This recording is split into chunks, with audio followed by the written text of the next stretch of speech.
Ana yawan tambaya ta wane ne ambassador a Web3. Ambassador mutum ne da project na Web3 yake amincewa da shi saboda wasu abubuwa da yake da su. Domin jin waɗannan abubuwan ku biyo mu cikin wannan bidiyon. Assalamu alaikum wa rahmatullahi wa barakatuhu. Barkanku da shigowa wannan channel ta mai suna Suleiman Tech a nan YouTube. A wannan bidiyon insha Allah na kawo muku bidiyon, na kawo muku abin da zai nuna muku cewar wane ne ambassador, sannan kuma menene aikinsa, kuma kana wani irin ruwa da yake samu, sannan wani irin matsayi project suke bashi. So kada ku manta ku mana like wannan bidiyon domin ci gaba da yi muku irin wannan bidiyon. So a baya an tambaye ni, an ce ya kamata in yi bidiyo akan na bambance menene, wane ne call, wane ne ambassador, wane ne community manager, wane ne content creator. So insha Allah nesa ta matso kusa domin zan yi muku bidiyo domin na bambance muku waɗannan masu matsayin a ɓangaren Web3 job, domin ka san wadda irin ƙwarewa Allah ya baka, a wani irin ɓangare ya kamata ka nema abinci. So mu je zuwa. Idan aka ce wane ne ambassador a Web3, abin da ake nufi da ambassador shine ambassador mutum ne wanda project kamar na Web3 suke amincewa da shi. Saboda me? Saboda yana da wasu abubuwa waɗanda yake da su, kamar yana iya fahimtar project ɗin sosai. Ma'ana yanzu project ne nan, sai ka zo ka dinga following ɗinsu haka. So kawai sai suka zo, ka san me suke nufi, sai suka zo suna neman ambassadors, ma'ana suna neman jakadu. In aka ce ambassador, jakada kenan ake nufi, wanda yake iya fahimtar project sosai. Sannan kuma ambassador yana da ƙwarewa a marketing ko kuma content creation, kamar ni da nake YouTube, ko kuma kai da kake yin posting ko kake rubuta wani abu a blog shine. Sannan kuma ambassador yana iya jan hankalin mutane su shiga su gwada wannan project din. Yanzu misali CoinW, for example, ni kun ga ambassador ne a CoinW, kun ga account dina Hausa Web3 Educator, Content Creator, Promoter, Ambassador at CoinW Official. So kun gani ambassador ne a CoinW Exchanger. Abin da isa na ce muku ni ambassador ne shine ina kawo musu mutane suna bude kasuwar Exchanger. Saboda misali yanzu duk lokacin da ka je ka samu mutane a guri, sai ka dan fahimtar da mutanen nan, domin kamar CoinW din sai ka fahimtar da su akan cewar ai ya kamata CoinW tana da kyau, tana da sauri, tana da daɗin da sauran abubuwa. Sannan za ka iya sayan coin ɗinsu domin ka yi holding ɗin shi. So wannan shine irin misalan project wanda suke ba ambassador dama domin ya je wayar da mutane kai. Misali irin wannan project ɗin shine kamar Bitget Wallet, OKX, Binance, Ton, Arbitrum, Base da sauransu. Duka kowane irin project za su iya zuwa su ce suna neman ambassador, suna neman jakadu. In aka ce jakada shine mutumin da zai je ya dinga wayar da kan al'umma domin su gane menene Web3, menene wannan project ne yake tafiya da shi. So idan kuka je Telegram channel ina ne magana akan cewa zamu dan fara koyar da wasu abubuwa dangane da Web3 da kuma yadda ka samu aiki. So ta yaya, menene aikin ambassador? Aikin ambassador yana iya zama ne na farko kamar community building. Community building shine mai gina al'umma, kamar a Telegram channel ko a WhatsApp group ko kuma YouTube ko a Twitter ko a Discord. Sai kuma amsa tambayoyin mutane waɗanda suke neman tambaya akan kamar CoinW, kai kuma ambassador ne nasu, to ya zama wajibi sai ka amsa mutane wannan tambayoyin nasu. Sannan kuma za ka taimaka wa sababbin users domin su gane yadda ake amfani da wannan wallet din ko kuma application din. Kun gane? So wannan shine abu na farko, community building shine gina al'umma. Sai abu na biyu, content creation, kamar ka dinga kirkira videos haka a TikTok ko a Facebook ko kuma a irin kana dora a Twitter haka. So shi ma yana ɗaya daga cikin aikin ambassador. Sai kuma fassarawa da kuma wadda kai ya zo harshen gida, kamar wani project sun zo daga China ko daga wani guri, sai su zo su ɗauke ka matsayin jakada.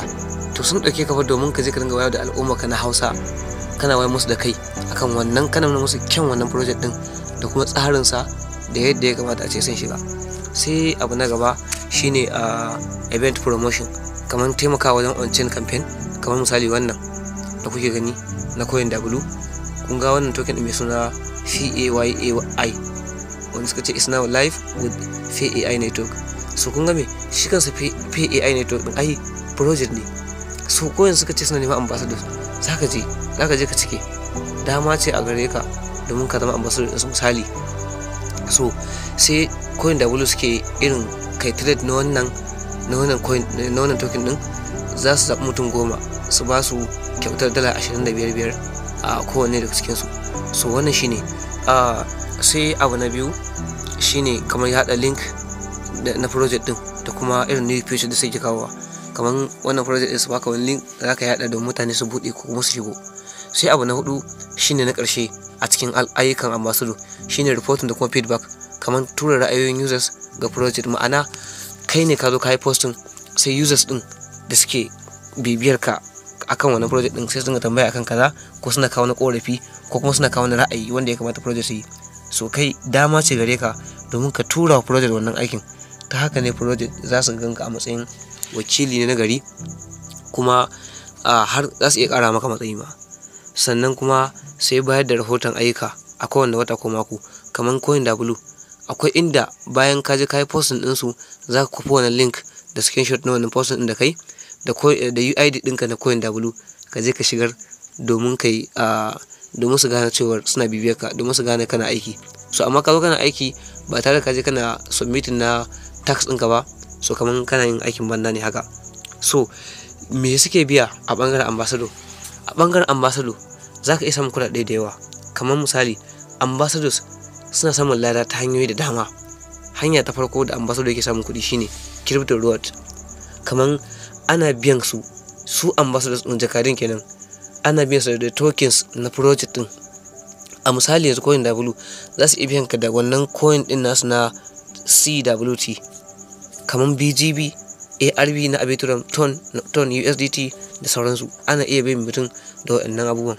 Sannan wasu project ɗin suna ba da dala 50 zuwa dala 1000 ma a wata, ya danganta da aikin da kai.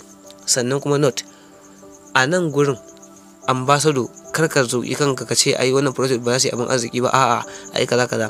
Wallahi akwai project ɗin da comment in kai ko kuma kai wa wani reply, wallahi dala 1 za su baka a wannan reply ɗin ko dala 2 a sati ko a wata. Reply 1000 nawa za ka yi, wallahi sai ka samu.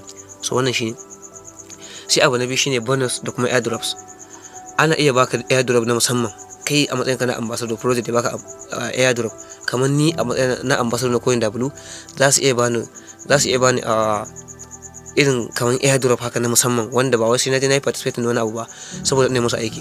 Za su iya bani wani airdrop din, kamar wannan airdrop din misali in sai ga dama sai na je ne wannan abin da suka ce, so ko da ban ci ba za su iya samu a matsayin nasi. So wannan shine, kana da irin wannan damar, kana da higher chance na samun abubuwa da dama. Sai kuma invite bonus idan users suka shiga ta hanyar ka, ma'ana ta referral link ɗinka in suka buɗe wannan standard ɗin suka aiki da ita, to za su baka bonus na wannan abun. Sai exclusive access, kamar ambassadors suna samun irin beta access ga sabon features, kamar irin wani abu da aka kawo, so za ka iya samun abin da yake na rabo ne akan wani abun. Sannan kuma ambassadors suna kasancewa cikin core team na community, su kasance haka. Sai abu na 4 shine career opportunities, shine na ƙarshe. Wasu daga baya ana ɗaukar su full time staff saboda ƙwarewar su, kamar da na faɗa muku. Saboda me, in dai kana aikin ambassador a Web3, so baka da wata matsala insha Allah. In dai kana dagewa kana abin da ya kamata, za ka ga daga tier 3 amma daga tier 2, daga tier 2 amma daga tier 1. So haka wata ran ma sai ka zama permanent ma'aikaci a wannan standard din, har za ka dinga zuwa ma kasar da suke. So wannan shine misalin. Kuma ambassador role, kamar matakin ambassador, kamar Bitget Wallet Africa ambassador misali, yana da labarin wallet a Africa, yana koyar da yadda ake amfani da wallet din ta Bitget Wallet. Sannan kuma ana biyan sa dala 50 zuwa dala 500 a wata, yadda ya aiki, gwargwadon yadda ya aiki. So wannan dai shine a takaice abin da ya shafi ambassador da kuma aikinsa. So sai bidiyo na gaba insha Allah za mu yi aiki akan menene call ko kuma moderator ko irin blog writer da dai sauran abubuwa da haka insha Allah. So saboda ku tabbatar kun bi mu a cikin wannan channel din, ku kunna notification da wannan channel din tawa, sannan kuma ku join na Telegram channel dina wannan din, So na faɗa dama na ce sai mun cike mutum 200 za mu fara wannan course ɗin da na ce za mu yi. So kun currently yanzu muna 192 subscribers. So wannan shine a takaice. Allah ya ba mu sa'a. Karin insha Allah.